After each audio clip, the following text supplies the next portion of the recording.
Deputy CM Bhatti Vikramarka good news తెలిపారు. త్వరలో మరో 5,000 నుంచి 6,000 ఉద్యోగాలకు కొత్త డిఎస్సి ఇస్తామని ప్రకటించారు.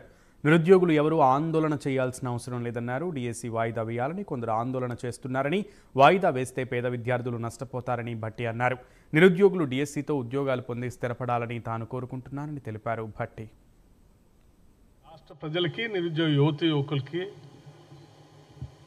మీ భవిష్యత్తుని కాంక్షించేటువంటి ప్రభుత్వంగా మీ భవిష్యత్తే రాష్ట్ర భవిష్యత్తుగా భావిస్తూ ఉన్నాం.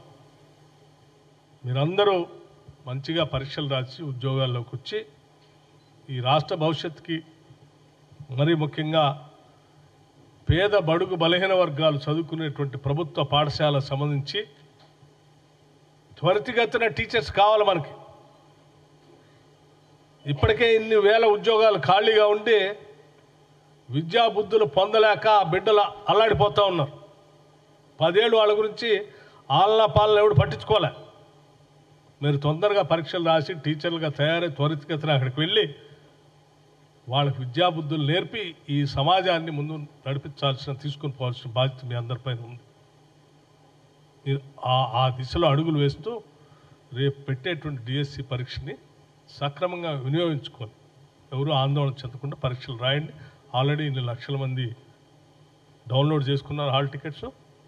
పొరపాట్లు ఎవరైనా మిస్ అయితే మళ్ళీ డిఎస్సి వస్తుంది. ఇది రాష్ట్ర ప్రభుత్వం తరఫు నుంచే నేను చెప్తా ఉన్నాను. ఎవరు ఆందోళన చేయాల్సిన అవసరం లేదు.